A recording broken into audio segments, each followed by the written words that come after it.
കഴിഞ്ഞ ക്ലാസ്സിൽ നാം ഒരു മുഖവുരയും അതോടൊപ്പം ഒന്നാം അധ്യായത്തിൻ്റെ പ്രാരംഭമായ ചില വാക്യങ്ങളുമാണ് നാം ചിന്തിച്ചത്.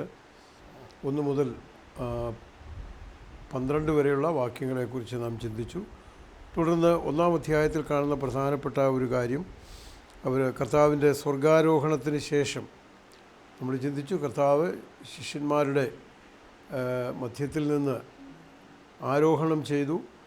അവരാകാശത്തേക്ക് നോക്കി നിൽക്കുമ്പോൾ 2 ദൂതന്മാർ അവരുടെ അടുക്കൽ വന്നു. നിങ്ങൾ ആകാശത്തേക്ക് നോക്കി നിൽക്കുന്നതെന്ത്? നിങ്ങളെ വിട്ട് സ്വർഗാരോഹണം ചെയ്ത ഈ യേശു പോയതുപോലെ തിരികെ വരും എന്ന് ഉള്ള അനുഗ്രഹിക്കപ്പെട്ട പ്രതീക്ഷയും പ്രത്യാശയും നൽകിക്കൊണ്ടാണ് കർത്താവ് സ്വർഗാരോഹണം ചെയ്തത്. അപ്പോൾ ഇനിയും അവർ ഈ സ്വർഗാരോഹണത്തിന് ശേഷം അവർ യെരുശലേമിന് സമീപത്ത് ഒരു ശബത്ത് ദിവസത്തെ വഴിദൂരം ഉള്ള ഒലിവുമല വിട്ട് യെരുശലേമിലേക്ക് മടങ്ങിപ്പോകും. അവിടെ എത്തിയപ്പോൾ അവർ പാർത്ത മാളിക മുറിയിൽ കയറിപ്പോയി. പത്രോസ്, യോഹന്നാൻ, യാക്കോബ്, അന്ത്രയോസ്, ഫിലിപ്പോസ്, തോമസ്, ബർത്തലോമായി, മത്തായി, അൽഫായുടെ മകനായ യാക്കോബ്, എരിവുകാരനായ ശിമോൻ, യാക്കോബിൻ്റെ മകനായ യൂദ, ഇവരെല്ലാവരും സ്ത്രീകളോടും യേശുവിൻ്റെ അമ്മയായ മറിയയോടും അവൻ്റെ സഹോദരന്മാരോടും കൂടെ ഒരുമനപ്പെട്ട് പ്രാർത്ഥന കഴിച്ചു പോന്നു. അവർ മടങ്ങി ഒരു ഭവനത്തിലേക്ക്, ഒരു വീട്ടിലേക്ക്, ഒലിവുമല വിട്ട് യെരുശലേമിലേക്ക് മടങ്ങിപ്പോന്നു. അവർ പാർത്ത മാളിക മുറിയിൽ കയറിപ്പോയി. അപ്പോൾ കർത്താവ് ഒരു മാളിക മുറിയിലാണ് അവരോടുകൂടി ഇരുന്നത്, അന്ത്യ അത്താഴം കഴിച്ചത്. അതിനുശേഷം കർത്താവ് നമുക്കറിയാം, കർത്താവ് ക്രൂശിക്കപ്പെടുന്നു, കർത്താവ് ഉയർത്തെഴുന്നേറ്റു. തുടർന്ന് കർത്താവിൻ്റെ സ്വർഗാരോഹണം. അവരെല്ലാവരും മടങ്ങി വന്ന് ഈ മാളിക മുറിയിലേക്ക് വന്നു. എന്നാൽ ഈ മാളിക മുറിയിൽ ആദ്യമായിട്ട് ഒരു ലിസ്റ്റ്, നമുക്ക് അപ്പോസ്തലന്മാരുടെ ഒരു ലിസ്റ്റ് നമുക്ക് അവിടെ കാണുവാനായിട്ട് കഴിയും. അതോട് ചേർന്ന് അനേക സ്ത്രീകൾ അവിടെയുണ്ട്. തുടർന്ന് യേശുവിൻ്റെ അമ്മയായ മറിയോടും അവൻ്റെ സഹോദരന്മാരോടും കൂടെ ഒരുമനപ്പെട്ട പ്രാർത്ഥന കഴിച്ചു പോന്നു. ഇവർ കർത്താവായ യേശുക്രിസ്തു സ്വർഗാരോഹണം ചെയ്ത ശേഷം ഒരു വലിയ ദൗത്യവുമായി അവർ മുൻപോട്ട് പോയേ മതിയാകുള്ളൂ. കർത്താവ് അവരിൽ നിന്ന് മാറുന്നതിന് മുമ്പ് കൊടുത്ത ആ അനുഗ്രഹിക്കപ്പെട്ട ദൗത്യം, ആ ദൗത്യം അവർ ഏറ്റെടുത്ത് മുമ്പോട്ട് പോകണം. അപ്പോൾ ആ ദൗത്യം ഏറ്റെടുക്കുന്നതിന് മുമ്പ് അവിടെ ചില കാര്യങ്ങൾ അവർ ചെയ്തേ മതിയാകുള്ളൂ. അതുകൊണ്ട് ഇവിടെ 1:12 അവർക്ക് യൂദ ഒഴിഞ്ഞു പോയ സ്ഥാനത്തേക്ക് മറ്റൊരാളിനെ ആ സ്ഥാനത്തേക്ക് തിരഞ്ഞെടുക്കണം. അപ്പോൾ അതുകൊണ്ടാണ് പത്രോസ് ആ കാര്യം അവരോട് പറയുന്നത്. അപ്പോൾ പത്രോസ് 11 പേരോടുകൂടെ നിന്നുകൊണ്ട് ഉറക്കെ അവരോട് പറഞ്ഞത്, യഹൂദാ പുരുഷന്മാരും യെരുശലേമിൽ പാർക്കുന്ന എല്ലാവരുമായുള്ളവർ, ഇത് നിങ്ങൾ അറിഞ്ഞിരിക്കട്ടെ, എൻ്റെ വാക്ക് ശ്രദ്ധിച്ചു കൊള്ളുവീൻ. നിങ്ങൾ ഊഹിക്കുന്നത് പോലെ അത് 2-ാം അധ്യായത്തിലെ കാര്യമാണ്. ഇവിടെ പത്രോസിൻ്റെ 1-ാമത്തെ പ്രസംഗത്തിൽ പത്രോസ് പറയുന്നത്, അക്കാലത്തെ അതിന് 15-ാം വാക്യം മുതൽ, അക്കാലത്ത് ഏകദേശം 120 പേരുള്ള ഒരു സംഘം കൂടിയിരിക്കുമ്പോൾ പത്രോസ് സഹോദരന്മാരുടെ നടുവിൽ എഴുന്നേറ്റ് നിന്ന് പറഞ്ഞത്, സഹോദരന്മാരായ പുരുഷന്മാരെ, യേശുവിനെ പിടിച്ചവർക്ക് വഴികാട്ടിയായി തീർന്ന യൂദയെക്കുറിച്ച് പരിശുദ്ധാത്മാവ് ദാവീദ് മുഖാന്തരം മുൻപറഞ്ഞ തിരുവെഴുത്തിന് നിവൃത്തി വരുവാൻ ആവശ്യം ആയിരുന്നു. അവൻ ഞങ്ങളുടെ എണ്ണത്തിൽ ഉൾപ്പെട്ടവനായി ഈ ശുശ്രൂഷയിൽ പങ്ക് ലഭിച്ചിരുന്നുവല്ലോ. അവൻ അനീതിയുടെ കൂലി കൊണ്ടൊരു നിലം മേടിച്ചു, തലകീഴായി വീണ് നടുവെ പിളർന്ന് അവൻ്റെ കുടലെല്ലാം തുറിച്ചുപോയി. അത് യെരുശലേമിൽ പാർക്കുന്ന എല്ലാവരും അറിഞ്ഞതാകൊണ്ട് ആ സ്ഥലത്തിന് അവരുടെ ഭാഷയിൽ രക്തനിലം എന്നർത്ഥമുള്ള അക്കൽദാമ എന്നു പേരായി. സങ്കീർത്തന പുസ്തകത്തിൽ അവൻ്റെ വാസസ്ഥലം ശൂന്യമായി പോകട്ടെ, അതിലാരും പാർക്കാതിരിക്കട്ടെ എന്നും അവൻ്റെ അധ്യക്ഷസ്ഥാനം മറ്റൊരുത്തൻ ലഭിക്കട്ടെ എന്നും എഴുതിയിരിക്കുന്നു. ആകയാൽ കർത്താവായ യേശു യോഹന്നാൻ്റെ സ്നാനം മുതൽ നമ്മെ വിട്ട് ആരോഹണം ചെയ്ത നാൾ വരെ നമ്മുടെ ഇടയിൽ സഞ്ചരിച്ചു പോകുന്ന കാലത്തെല്ലാം ഞങ്ങളോടുകൂടെ നടന്ന പുരുഷന്മാരിൽ ഒരുത്തൻ ഞങ്ങളോടുകൂടെ അവൻ്റെ പുനരുത്ഥാനത്തിന് സാക്ഷിയായി തീരണം. അങ്ങനെ അവർ യുസ്തോസ് എന്ന മറുപേരുള്ള ബർശബ എന്ന യോസഫ്, മത്തിയാസ് എന്നീ 2 പേരെ നിർത്തി. സകല ഹൃദയങ്ങളെയും അറിയുന്ന കർത്താവേ, തൻ്റെ സ്ഥലത്തേക്ക് പോകേണ്ടതിന് യൂദ ഒഴിഞ്ഞുപോയ ഈ ശുശ്രൂഷയുടെ അപ്പോസ്തോലത്വത്തിൻ്റെയും സ്ഥാനം ലഭിക്കേണ്ടതിന് ഈ ഇരുവരിൽ ഏവനെ തിരഞ്ഞെടുത്തിരിക്കുന്നു എന്ന് കാണിച്ചു തരണമേ എന്ന് പ്രാർത്ഥിച്ച് അവരുടെ പേർക്ക് ചീട്ടിട്ടു. ചീട്ട് മത്തിയാസിന് വീഴുകയും അവനെ 11 അപ്പോസ്തലന്മാരുടെ കൂട്ടത്തിൽ എണ്ണുകയും ചെയ്തു. ഇവിടെ പത്രോസിൻ്റെ വലിയ പ്രസ്താവനയുടെ അടിസ്ഥാനത്തിൽ ഒരു തെരഞ്ഞെടുപ്പ് നടത്തുകയാണ്. പലപ്പോഴും ഈ തിരഞ്ഞെടുപ്പ് ഇത് ശരിയാണോ, അങ്ങനെ തിരഞ്ഞെടുക്കേണ്ട ആവശ്യമുണ്ടോ, അപ്പോസ്തലന്മാർ ദൈവം തന്നെ നിയുക്തരാക്കി, ദൈവം തൻ്റേതായ സമയത്തത് ചെയ്യും എന്നൊരു വാദഗതിയുണ്ട്. അതല്ല, ദൈവത്തിൻ്റെ ആനുകൂല്യം അവർ ചീട്ടിടുന്നു, അതിൻ്റെ വിധാനം ദൈവമത്രേ എന്ന് പറഞ്ഞിരിക്കുന്നത് പോലെ ദൈവം അവർക്ക് അതിനുള്ള വഴി കാണിച്ചു തന്നിരിക്കുന്നു, അതുകൊണ്ട് ഇവർ ചെയ്ത കാര്യത്തിൽ തെറ്റില്ല എന്ന് പറയുന്ന മറ്റൊരു കൂട്ടരുണ്ട്. അങ്ങനെ ഒരു 2 വാദഗതി ഇവിടെയുണ്ട്. നമുക്കറിയാം, ഇവിടെ ഈ ശിഷ്യന്മാരും അവരോട് കൂടെയുള്ള സ്ത്രീകളും യേശുവിൻ്റെ അമ്മ മറിയുമൊക്കെ ഒരു ശബത്ത് ദിവസത്തെ വഴി ദൂരം, ഏകദേശം 2000 മുഴം ഒലിവുമലയിൽ നിന്ന് അകരമതിലേക്ക് ഇത്രയും ദൂരമുണ്ട്. അപ്പോൾ 2000 മുഴം ശബത്ത് വഴി എന്ന് പറഞ്ഞാൽ ശബത്ത് നാളിൽ ഈ 2000 മുഴത്തിനപ്പുറം അവർക്ക് നടക്കുവാനായിട്ട് സാധിക്കുകയില്ല. കാരണം അങ്ങനെ അത് റിസ്ട്രിക്റ്റ് ചെയ്തിരിക്കുകയാണ്. അത് പരീശന്മാരുടെ ഒരു സമ്പ്രദായമായിട്ട് നമുക്കതിനെ കാണുവാനായിട്ട് കഴിയും. അപ്പോൾ ഒരു 2000 മുഴം അതിനപ്പുറത്തേക്ക് പോകുവാൻ സാധ്യമല്ല. അത് സംഖ്യാപുസ്തകത്തിൽ അത് രേഖപ്പെടുത്തിയിട്ടുണ്ട്. മാളികമുറിയിൽ അവർ കയറിപ്പോയി. ഈ മാളികമുറി കർത്താവിൻ്റെ ഓർമ്മയ്ക്കായി അവർക്ക് അപ്പവീഞ്ഞുകൾ സമ്മാനിച്ച അതേ മാളികമുറി ആണെന്ന് ന്യായമായും കരുതാൻ ലൂക്കോസിൻ്റെ സുവിശേഷത്തിൽ അത് രേഖപ്പെടുത്തിയിട്ടുണ്ട്. അപ്പോൾ ഇവിടെ പറയുന്ന 1-2 കാര്യങ്ങൾ. ഒന്ന്, ഒരു അപ്പോസ്തലത്വത്തിനായി യൂദ ഒഴിഞ്ഞുപോയ സ്ഥാനത്തേക്ക് ഒരാളെ തിരഞ്ഞെടുക്കണം. അതിന് പ്രാർത്ഥനയോടുകൂടെ അവരിയ്ക്കുകയാണ്. പ്രാർത്ഥനയോടുകൂടി ഇരിക്കുമ്പോൾ പത്രോസ് ഈ കാര്യം പറയുന്നു. അപ്പോൾ ഇവിടെ പറയുന്ന ഒരു കാര്യം, യോഹന്നാൻ്റെ സ്നാനം മുതൽ നമ്മോടുകൂടെ ആരോഹണം ചെയ്ത നാൾ വരെ നമ്മുടെ ഇടയിൽ സഞ്ചരിച്ചു പോകുന്ന കാലത്തെല്ലാം ഞങ്ങളോടുകൂടെ നടന്ന പുരുഷന്മാരിൽ ഒരാൾ. അപ്പോൾ 1-2 കാര്യങ്ങൾ. ഒന്ന്, കർത്താവായ യേശുക്രിസ്തുവിനെ കണ്ടവർ ആയിരിക്കണം, തന്നെ പുനരുത്ഥാനത്തിന് സാക്ഷി നിന്നവരായിരിക്കണം. മറ്റൊരു കാര്യം, കൊരിന്ത് ലേഖനത്തിൽ നാം വായിക്കുന്നുണ്ട്, അത്ഭുതങ്ങളാലും അടയാളങ്ങളാലും വിവിധ വീര്യപ്രവൃത്തികളാലും അപ്പോസ്തലരുടെ ലക്ഷണങ്ങൾ നിങ്ങളുടെ ഇടയിൽ വെളിപ്പെട്ടു വന്നുവല്ലോ എന്ന് പറയുന്നുണ്ട്. അപ്പോൾ ഇവിടെ ഒരു പുതുതായിട്ടൊരു അപ്പോസ്തലനെ തിരഞ്ഞെടുക്കുന്നു. ഒന്നാമത്, പുനരുത്ഥാനത്തിന് സാക്ഷി നിന്നവരായിരിക്കണം. കർത്താവായ യേശുക്രിസ്തുവിൻ്റെ പുനരുത്ഥാനത്തിന് സാക്ഷിയായി തീരണം. ഒന്ന്. രണ്ടാമത്, ലേഖനത്തിൽ നാം വായിക്കുന്ന അപ്പോസ്തലരുടെ ലക്ഷണമോ അത്ഭുതങ്ങളാലും അടയാളങ്ങളാലും വിവിധ വീര്യപ്രവൃത്തികളാലും നിങ്ങളുടെ ഇടയിൽ വെളിപ്പെട്ടു വന്നുവല്ലോ. അപ്പം വിവിധ വീര്യപ്രവൃത്തികളും അത്ഭുതങ്ങളും അടയാളങ്ങളും ചെയ്യുവാൻ ദൈവം പ്രത്യേകമായ വരം കൊടുത്ത് ആക്കിയിരിക്കുന്ന വ്യക്തികളിൽ ഒരാളായിരിക്കണം അപ്പോസ്തലൻ. അപ്പോൾ ഇവിടെ പത്രോസിൻ്റെ ഈ തീരുമാനത്തെ നമുക്ക് തള്ളിക്കളയാൻ സാധിക്കുകയില്ല. കാരണം ദൈവത്തിൻ്റെ ആത്മാവിവിടെ ആ നിലയിൽ രേഖപ്പെടുത്തിയിരിക്കുകയാണ്. അപ്പോൾ ചോദിക്കുന്നൊരു ചോദ്യം, പിന്നീട് പൗലോസാണല്ലോ ജാതികളുടെ അപ്പോസ്തലനായി ജാതികളുടെ ഇടയിൽ പ്രവർത്തിക്കുവാനായിട്ട് വന്നത്. ഞാൻ എൻ്റെ വ്യക്തിപരമായ അഭിപ്രായം പറഞ്ഞാൽ, പൗലോസിനെ ഒരു യുണീക്ക്, ഒരു പ്രത്യേക നിസ്തുല്യനായ അപ്പോസ്തലനായിട്ട് ദൈവം ജാതികളുടെ ഇടയിൽ പ്രവർത്തിക്കുന്നതിന് വേണ്ടി ദൈവം തിരഞ്ഞെടുത്ത അപ്പോസ്തലനായി നമുക്ക് പൗലോസിനെ കാണുവാനായിട്ട് കഴിയും.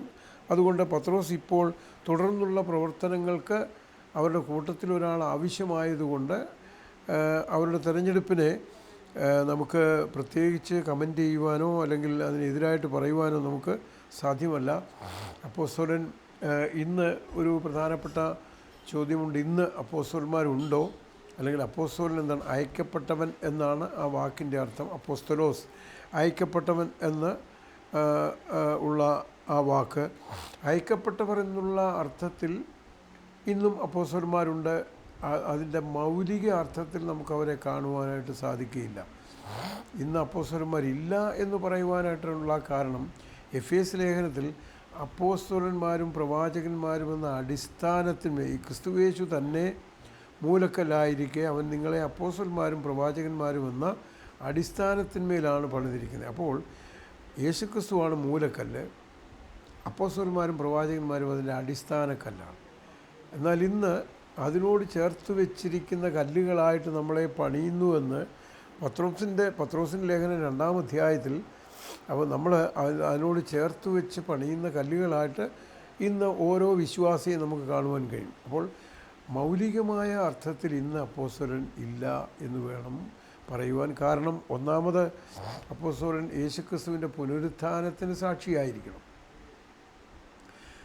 അവരോടുകൂടെ നടന്നവനായിരിക്കണം.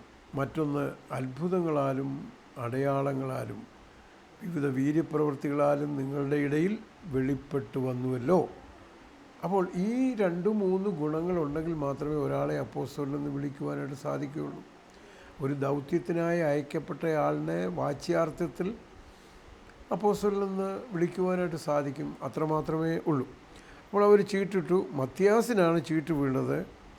അവനെ 11 അപ്പോസ്തലന്മാരുടെ കൂട്ടത്തിൽ എണ്ണുകയും ചെയ്തു. അപ്പോൾ തുടർന്നുള്ള പ്രവർത്തനങ്ങളിൽ പിന്നെ മത്യാസിനെയാണ് തിരഞ്ഞെടുക്കുന്നത്. അപ്പോൾ ഇവർ 1-ാം അധ്യായത്തിൽ മാളികമുറിയിൽ അവർ ഇരുന്നു, അവർ പ്രാർത്ഥിച്ചു. തുടർന്നുള്ള അവരുടെ ശുശ്രൂഷയ്ക്കായിട്ട് അവർ തയ്യാറെടുക്കുകയാണ്. ഭൂലോകമൊക്കെയും പോയി സുവിശേഷം അറിയിക്കണം. ആ ശുശ്രൂഷയ്ക്കായിട്ട് അവർ തങ്ങളെ തന്നെ സജ്ജീകരിച്ചു കൊണ്ട് മുൻപോട്ട് പോകുവാൻ ഒന്നിച്ചിരുന്ന് പ്രാർത്ഥിക്കുകയാണ്.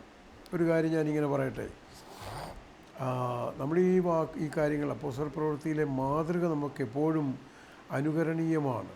നമ്മുടെ ഏത് ശുശ്രൂഷയ്ക്കും പ്രാർത്ഥനയാൽ നമ്മെ തന്നെ എക്യുപ്പ് ചെയ്തുകൊണ്ട് വേണം മുൻപോട്ട് പോകേണ്ടത്. അപ്പോൾ അത് ആ ഒരു അനുഗ്രഹിക്കപ്പെട്ട പ്രായോഗിക പാഠം നമുക്ക് ഇവിടെ നിന്ന് ലഭിക്കുന്നു.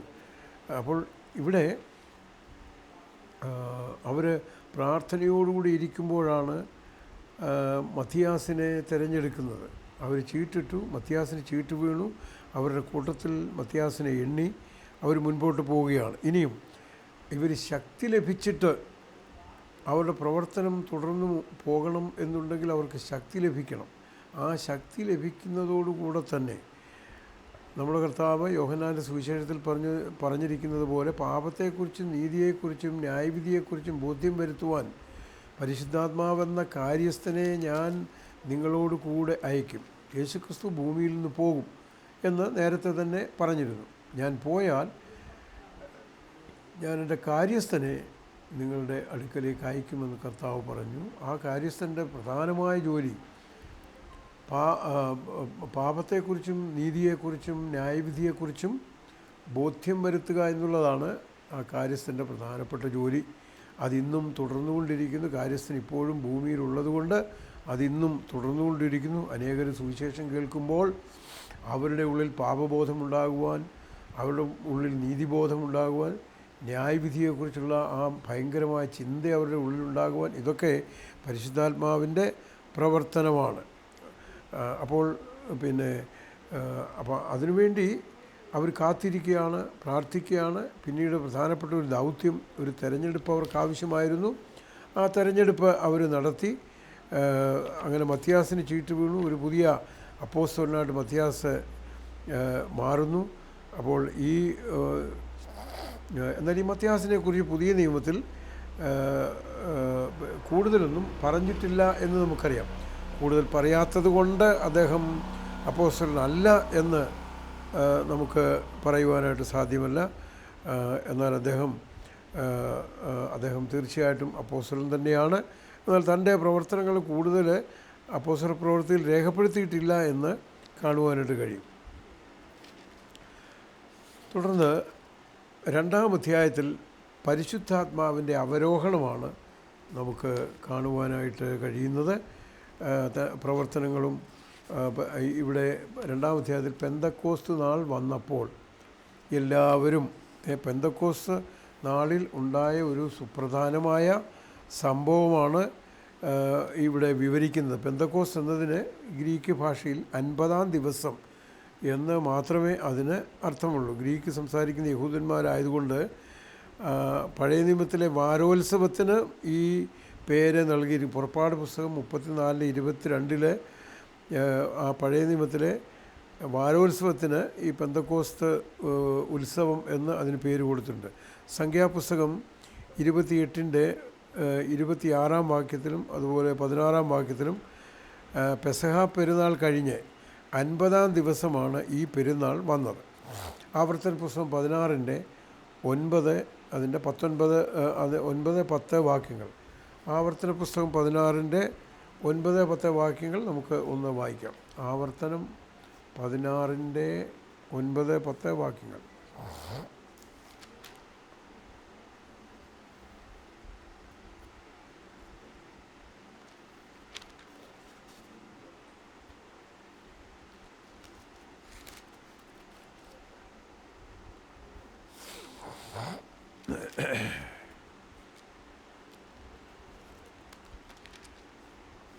പതിനാറിൻ്റെ 9. പിന്നെ 7 ആഴ്ചവട്ടം എണ്ണയണം. വിളയിൽ അരിവാൾ ഇടുവാൻ ആരംഭിക്കുന്നത് മുതൽ 7 ആഴ്ചവട്ടം എണ്ണയണം.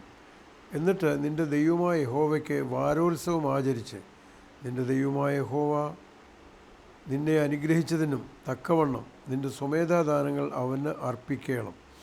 നിൻ്റെ ദൈവമായ യഹോവ തൻ്റെ നാമം സ്ഥാപിപ്പാൻ തിരഞ്ഞെടുക്കുന്ന സ്ഥലത്ത് വെച്ച് നീ നിൻ്റെ പുത്രനും പുത്രിയും നിൻ്റെ ദാസനും ദാസിയും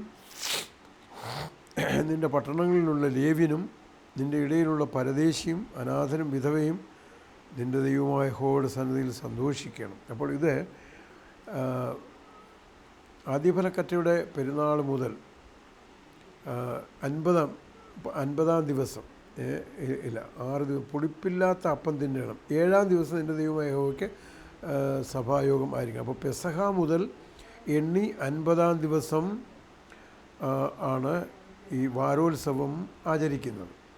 അപ്പോൾ അതാണ് പെന്തക്കോസ്ത് എന്ന് പറയുന്നത്. പെൻറ്റാക്കോസ്ത് എന്ന് പറഞ്ഞാൽ 50-ാം ദിവസം എന്ന് മാത്രമേ ഗ്രീക്കിൽ അതിൻ്റെ അർത്ഥമുള്ളൂ. ആ 50-ാം ദിവസം അവർ കൂടിയിരുന്നു.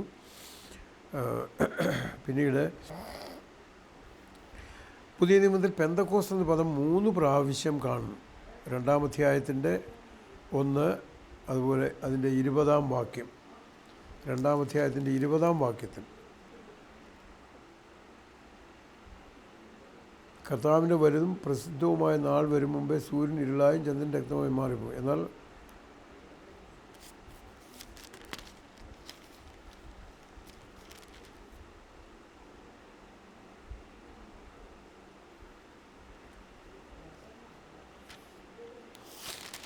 ഓക്കെ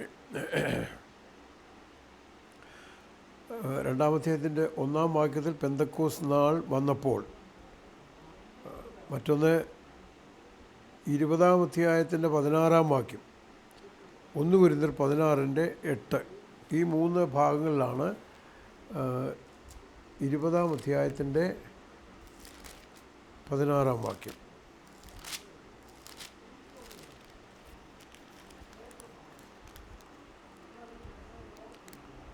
ഇരുപതിൻ്റെ 16 കഴിയുമെങ്കിൽ പെന്തക്കോസ്ത് നാളേക്ക് യെരുശലേമിൽ എത്തേണ്ടതിന് പൗലോസ് ബന്ധപ്പെടുകയാൽ ആസിയിൽ കാലതാമസം വരരുത് എന്ന് വെച്ച് എഫേസോസിൽ അടുക്കാതെ ഓടണം എന്ന് നിശ്ചയിച്ചിരുന്നു. പൗലോസിൻ്റെ യാത്രയുടെ 20-ാം അധ്യായത്തിൽ തൻ്റെ യാത്രയുടെ മധ്യത്തിൽ എഫേസോസിൽ അവന് അടുക്കാതെ യാത്ര തുടരണം എന്നുള്ള ആഗ്രഹത്തിൽ പെന്തക്കോസ്ത് വരെ അവിടെ പാർക്കണം എന്ന് പറയുന്ന ഒരു ഭാഗം. അങ്ങനെ 3 പ്രാവശ്യമേ അത് പറയുന്നുള്ളൂ. അവിടെ നടക്കുന്ന സംഭവങ്ങൾ: 1, വിശ്വാസികൾ പരിശുദ്ധാത്മാവിൽ നിറയപ്പെടുന്നു. 2, പെന്തക്കോസ്ത് നാളിൽ അവരെല്ലാവരും ഒരു സ്ഥലത്ത് കൂടിയിരിക്കുകയായിരുന്നു. അപ്പോൾ അങ്ങനെ അവർ ഒന്നിച്ച് കൂടിയിരിക്കുമ്പോഴാണ് അവർ ദൈവത്തിൻ്റെ പരിശുദ്ധാത്മാവ് ലോകത്തിലേക്ക് വരുന്നത്. അവിടെ നടന്ന സംഭവം ഒന്നിച്ചു കൂടിയിരുന്നു. പെട്ടെന്ന് കൊടിയ കാറ്റടിക്കുന്നത് പോലെ ആകാശത്തു നിന്നൊരു മുഴക്കം ഉണ്ടായി. അവർ ഇരുന്നിരുന്ന വീട് മുഴുവനും നിറച്ചു. അഗ്നിജ്വാല പോലെ പിളർന്നിരിക്കുന്ന നാവുകൾ അവർക്ക് പ്രത്യക്ഷമായി. അവരിൽ ഓരോരുത്തരുടെ മേൽ പതിഞ്ഞു. എല്ലാവരും പരിശുദ്ധാത്മാവ് നിറഞ്ഞവരായി ആത്മാവ് അവർക്ക് ഉച്ചരിപ്പാൻ നൽകിയതുപോലെ അന്യഭാഷകളിൽ സംസാരിച്ചു തുടങ്ങി. അന്ന് ആകാശത്തിന് കീഴിലുള്ള സകല ജാതികളിൽ നിന്നും യെരൂശലേമിൽ വന്നു പാർക്കുന്ന യഹൂദന്മാരായ ഭക്തിയുള്ള പുരുഷന്മാരുണ്ടായിരുന്നു. ഈ മുഴക്കം ഉണ്ടായപ്പോൾ പുരുഷാരം വന്നുകൂടി ഓരോരുത്തൻ താൻ്റെ ഭാഷയിൽ അവർ സംസാരിക്കുന്നത് കേട്ട് അമ്പരന്നുപോയി. എല്ലാവരും ഭ്രമിച്ച് ആശ്ചര്യപ്പെട്ടു. ഈ സംസാരിക്കുന്നവരെല്ലാം ഗലീലക്കാരല്ലയോ? പിന്നെ നാം ഓരോരുത്തൻ ജനിച്ച നമ്മുടെ സ്വന്തം ഭാഷയിൽ അവർ സംസാരിച്ച് കേൾക്കുന്നത് എങ്ങനെ? പാർഥ്യരും മേദ്യരും ഏലാമ്യരും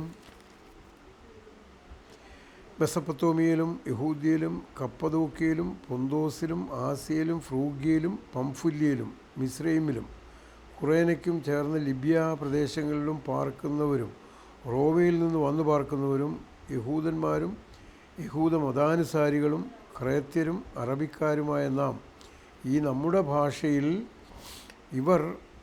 അവർ ദൈവത്തിൻ്റെ വൻ കാര്യങ്ങളെ പ്രസ്താവിക്കുന്നത് കേൾക്കുന്നുവല്ലോ എന്ന് പറഞ്ഞു.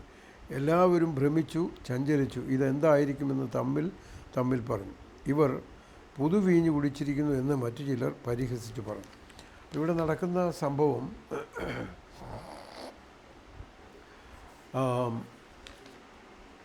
പെന്തക്കോസ്തുകൾ, നിങ്ങൾ എന്നോട് കേട്ട പിതാവിൻ്റെ വാഗ്ദത്തത്തിനായിട്ട് കാത്തിരിക്കണം എന്നാണ് കർത്താവ് അവരോട് പറഞ്ഞത്.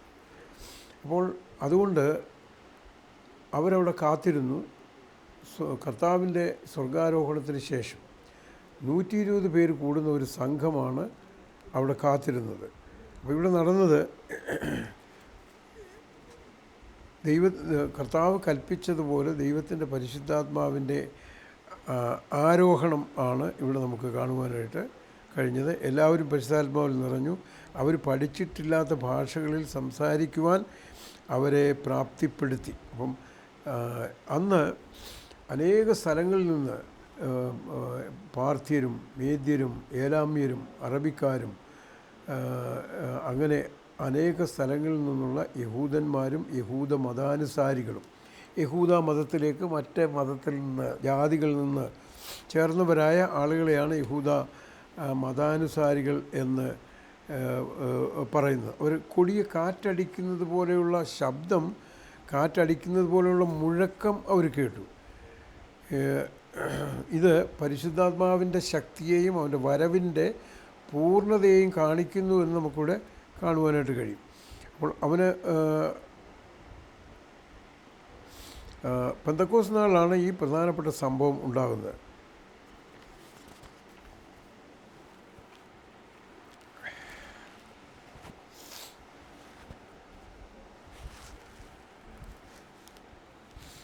ഇവിടെ നമ്മൾ വായിച്ച അഗ്നിനാവുകൾ, ഇവിടെ നാവുകൾ അല്ലായിരുന്നു, അഗ്നി പോലെ പിളർന്നിരിക്കുന്ന നാവുകൾ. അഗ്നി പോലെ പിളർന്നിരിക്കുന്നു എന്നാണ് അവിടെ. അഗ്നിയാണ് എന്ന് പറയുന്നില്ല, അത് ഓരോരുത്തരുടെ മേൽ പതിച്ചു.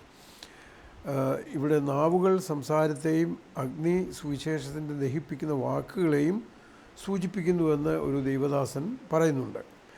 അപ്പോൾ ഇവിടെ നടക്കുന്ന പ്രധാനപ്പെട്ട സംഭവം, ദൈവത്തിൻ്റെ പരിശുദ്ധാത്മാ ഇനിയും ഏറെ നാൾ കഴിയും മുമ്പ് നിങ്ങൾക്ക് പരിശുദ്ധാത്മാവിൻ്റെ സ്നാനം ലഭിക്കും എന്നാണ് പറഞ്ഞിരിക്കുന്നത്. അപ്പോൾ ഇവിടെ നടക്കുന്ന സംഭവം, അവർ പരിശുദ്ധാത്മാവ് നിറഞ്ഞു, പരിശുദ്ധാത്മാവ് സ്നാനം അവർക്ക് ലഭിച്ചു എന്ന് കാണുവാനായിട്ട് കഴിയും. ഈ പരിശുദ്ധാത്മ സ്നാനത്തെക്കുറിച്ച് 7 റെഫറൻസാണ് നമുക്ക് കാണുവാൻ കഴിയുന്നത്. അപ്പോൾ പരിശുദ്ധാത്മ സ്നാനം അവിടെ ഉണ്ടായപ്പോൾ അതിൻ്റെ അടയാളമായിട്ട് അന്യഭാഷയിൽ അവർ സംസാരിച്ചു. അപ്പം അത് ആത്മാവിൻ്റെ ഈ പെന്തക്കോസ്തിൽ അവർ അന്യഭാഷയിൽ സംസാരിച്ചതും ആത്മാവിൻ്റെ വരമായിട്ടാണ് സംസാരിച്ചത്. ഇന്ന് നമുക്ക് കാണുവാൻ കഴിയുന്നത് ആ ആത്മാവ്, ഭൂമിയിലേക്ക് വന്ന ആത്മാവ് എല്ലാ വിശ്വാസിക്കും ഉണ്ട് എന്നുള്ളത് ഒരു വലിയ സത്യമാണ്. കാരണം ഒരാൾ രക്ഷിക്കപ്പെടുന്ന അതേ സമയത്ത് തന്നെ അവൻ ആത്മാവിൽ സ്നാനപ്പെട്ട് ഒരിക്കൽ ചരിത്രപരമായി ഉണ്ടായ ആ സംഭവത്തിൻ്റെ ഭാഗമായി തീരുന്നു, അല്ലെങ്കിൽ അവൻ സഭയുടെ ഭാഗമായി അവൻ മാറുകയാണ്. അപ്പോൾ അതാണ് പരിശുദ്ധാത്മ സ്നാനത്തെ കുറിക്കുന്ന കാര്യം. അതിൻ്റെ അർത്ഥം എന്താണെന്ന് 2 കൊരിന്ത്യർ 12-ാം അധ്യായത്തിൽ നമുക്കത് കാണുവാനായിട്ട് കഴിയും.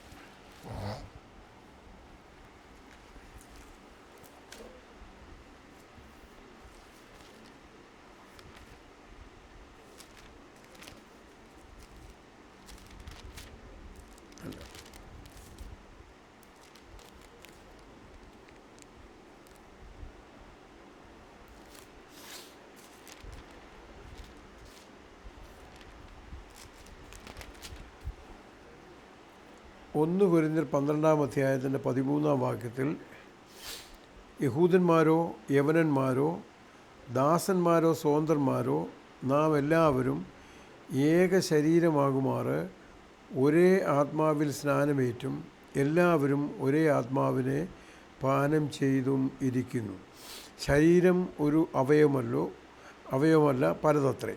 അപ്പോൾ ഇവിടെ നടക്കുന്ന സംഭവം, ആത്മസ്നാനം എന്ന് പറയുന്നത് യഹൂദന്മാരോ യവനന്മാരോ ദാസന്മാരോ സ്വതന്ത്രന്മാരോ നാം എല്ലാവരും ഏക ശരീരം ആകുമാറ്. ആ ഏക യഹൂദനും യവനനും ദാസനും സ്വതന്ത്രനും ഇവരെ എല്ലാവരും ദൈവസഭയുടെ അംഗമായിട്ട് ഏക ശരീരമാകുന്ന പ്രക്രിയയ്ക്കാണ് ആത്മസ്നാനം എന്ന് പറയുന്നത്. ഇന്ന് ആത്മസ്നാനം എന്ന് പറയുമ്പോൾ അത് അന്യഭാഷ സംസാരിക്കാനുള്ളൊരു കാര്യം, ശക്തി പ്രകടനമായിട്ട് ഇതൊക്കെ പറയുന്നുണ്ട്. എന്നാൽ യഥാർത്ഥത്തിൽ ഇതൊരു ചരിത്ര സംഭവമാണ്. പെന്തക്കോസ് നാളിൽ നടന്നൊരു ചരിത്ര സംഭവമാണ്. That is the formation of the church. സഭയുടെ രൂപീകരണം. സഭ രൂപീകരിക്കപ്പെട്ടത് യഹൂദനും യവനനും ദാസനും സ്വതന്ത്രനും ഇതെല്ലാവരും ചേർന്നാണ് ഈ സഭയുടെ രൂപീകരണം ഇവിടെ നടന്നത്. അതുകൊണ്ടാണ് ഈ ആത്മസ്നാനത്തിൻ്റെ ഡെഫിനിഷനായിട്ട് ഇത് ഇവിടെ പറഞ്ഞിരിക്കുന്നത്. അപ്പോസ്തല പ്രവൃത്തി 1:5, 11:16 ആത്മസ്നാനത്തിന് 7 റെഫറൻസാണ്. അതിൽ 7ാമത്തെ റെഫറൻസായ 1 കൊരിന്ത്യർ 12-ാം അധ്യായത്തിൻ്റെ 13-ാം വാക്യത്തിൽ അതിൻ്റെ ഡെഫിനിഷൻ, അതിൻ്റെ ഒരു നിർവചനം നമുക്ക് ഇവിടെ കാണുവാൻ കഴിയും. അപ്പോൾ ആ നിർവചനം അനുസരിച്ച് ഇവിടെ നടന്ന സംഭവം സഭയുടെ രൂപീകരണം എന്ന അനുഗ്രഹിക്കപ്പെട്ട പ്രക്രിയയാണ് ഇവിടെ നടന്നത്. അപ്പോൾ അതിൽ എല്ലാ വിഭാഗത്തിലുമുള്ളവർ ചേർന്ന് ഇവിടെ സഭയുടെ ആരംഭം കുറിക്കുകയാണ്. അപ്പോൾ അതിൻ്റെ ഭാഗമായിട്ട് 1 കൊരിന്ത്യർ 12:8-10 വരെ അവർക്ക് ലഭിച്ച ആത്മീക വരത്തിൻ്റെ അടിസ്ഥാനത്തിൽ അവർ വിവിധ ഭാഷകൾ സംസാരിച്ചു. ആ സംസാരിച്ച ഭാഷ ഏതൊക്കെ ഭാഷയിൽ സംസാരിച്ചോ ആ ഭാഷയിൽ സംസാരിച്ചവർക്കെല്ലാം, ആ ഭാഷക്കാരായി അവിടെ വന്നുകൂടിയിരുന്നവർക്കെല്ലാം അത് മനസ്സിലായി. അപ്പോൾ ഇന്നത്തെ പോലെ പറയുന്ന കാര്യങ്ങൾ നമുക്ക് മനസ്സിലാകാതിരിക്കുന്നില്ല, എല്ലാം ശരിയായ നിലയിൽ മനസ്സിലായി. ഇനി ഭാഷാപരം അപ്പോസ്തോലിക കാലത്തിൻ്റെ ഒരു പ്രത്യേക അടയാളമായിട്ട് നമുക്ക് കാണുവാനായിട്ട് കഴിയും. അതിന് ആ ഒരു അടയാളമായിട്ടാണ് അത് നൽകപ്പെട്ടിരിക്കുന്നത്. ആധുനിക കാലത്ത് ഈ ശക്തി ഉണ്ടെന്നുള്ള അവകാശം ഉന്നയിക്കുന്നുണ്ടെങ്കിലും 1 കൊരിന്ത്യർ 13-ൻ്റെ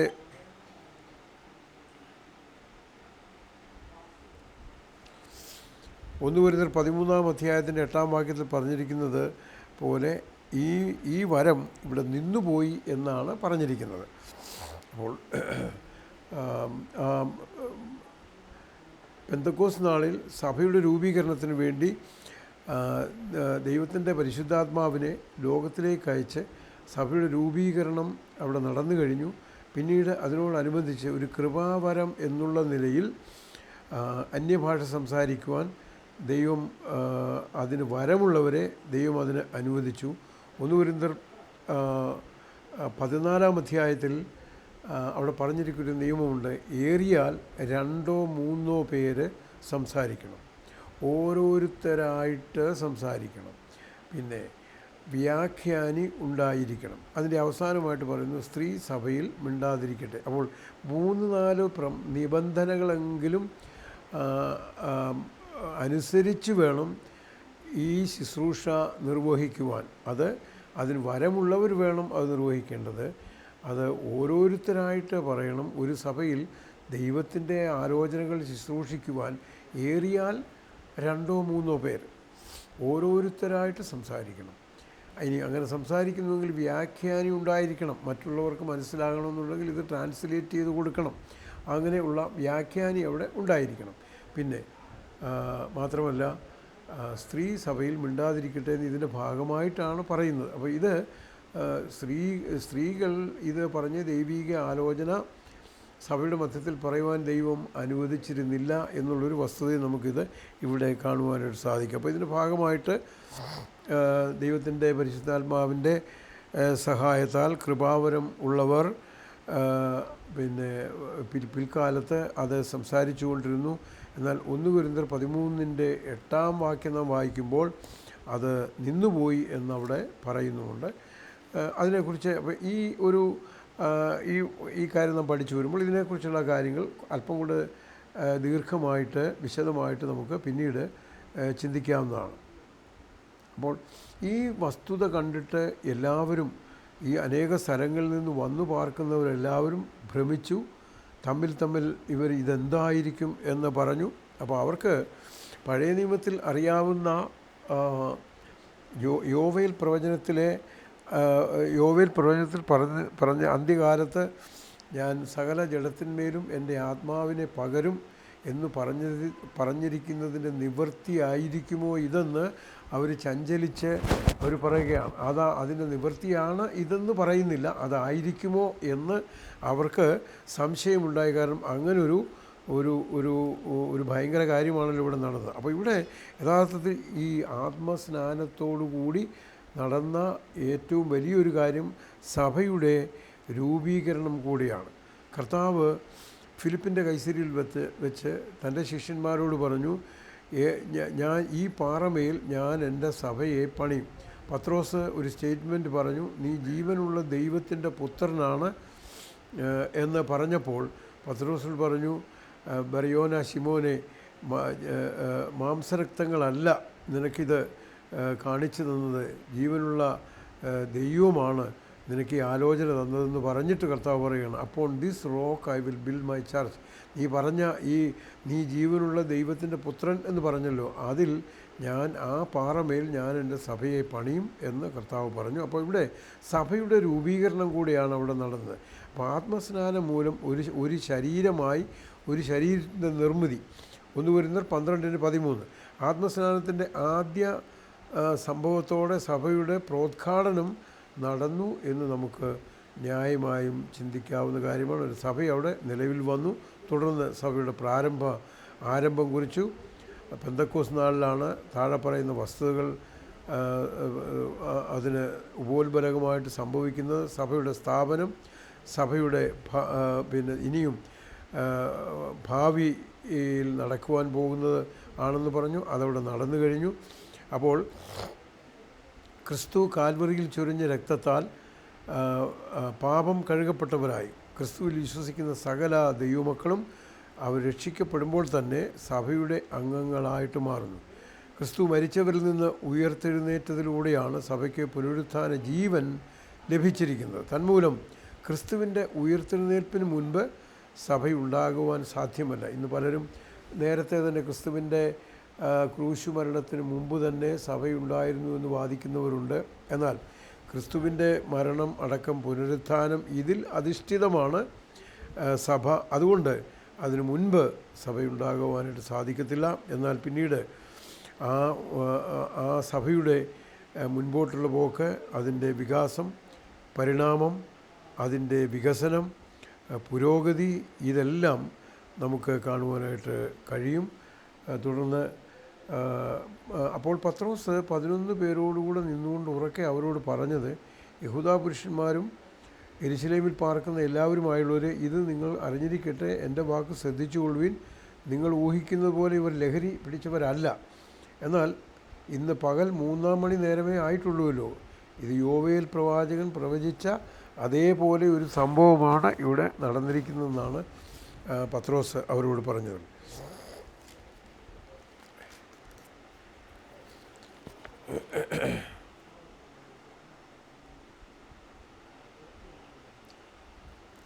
പത്രോസിൻ്റെ ഗംഭീരമായൊരു പ്രസംഗം ഇവിടെ പത്രോസ് പെന്തക്കോസ്ത് നാളിൽ ചെയ്ത ആ പ്രസംഗത്തിൻ്റെ ഭാഗമായിട്ട് നമുക്കിവിടെ കാണുവാൻ കഴിയുന്നത്.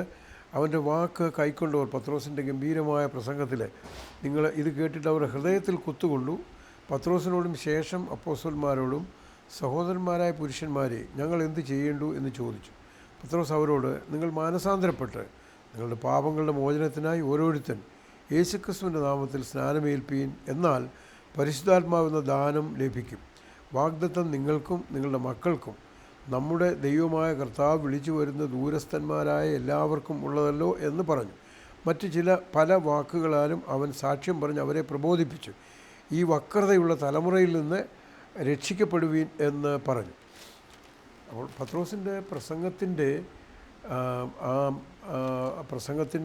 ആ പാരമ്യത്തിൽ പത്രോസ് ഇവിടെ കൺക്ലൂഡ് ചെയ്യുകയാണ്.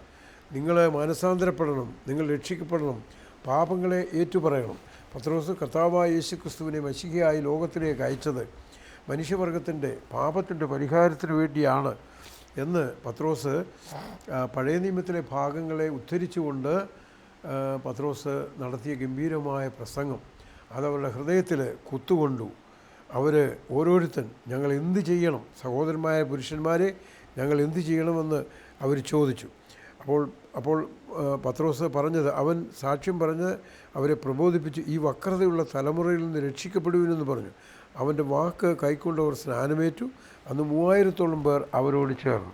അവർ അപ്പോസ്തലന്മാരുടെ ഉപദേശം കേട്ടും കൂട്ടായ്മ ആചരിച്ചും അപ്പം നുറുക്കിയും പ്രാർത്ഥന കഴിച്ചും പോന്നു. സഭയുടെ അടിസ്ഥാനപരമായ അല്ലെങ്കിൽ സഭ നിലനിൽക്കുന്ന 4 പില്ലേഴ്സ്, 4 തൂണുകളായിട്ട് നമുക്ക് ഇതിനെ കാണുവാനായിട്ട് കഴിയും.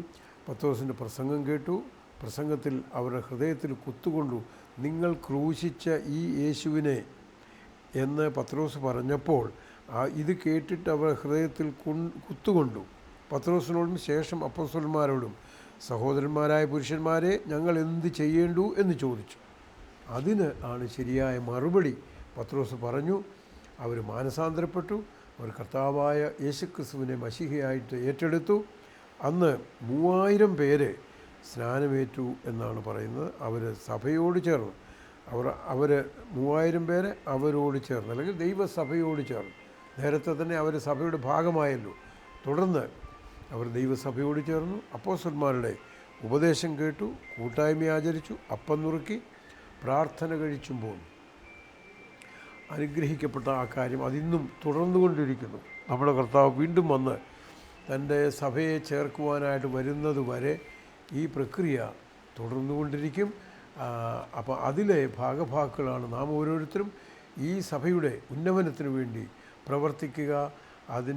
യേശുക്രിസ്തുവിൻ്റെ മഹാനിയോഗത്തിൻ്റെ പൂർത്തീകരണം നമ്മളിലും ഇടയാകണം, പൂർത്തീകരിക്കണം എന്നുണ്ടെങ്കിൽ ഇത് ഒരു കൂട്ടം ആളുകളെ ഏൽപ്പിച്ച് പോവുക എന്നുള്ളതല്ല. അനുവാചകരായ നാം ഓരോരുത്തരും ഇത് ഏറ്റെടുത്തുകൊണ്ട് സ്വീകരിച്ചുകൊണ്ട് നമ്മുടെ ദൗത്യം പൂർത്തീകരിക്കുവാൻ വലിയവനായ ദൈവം നമ്മെ സഹായിക്കട്ടെ.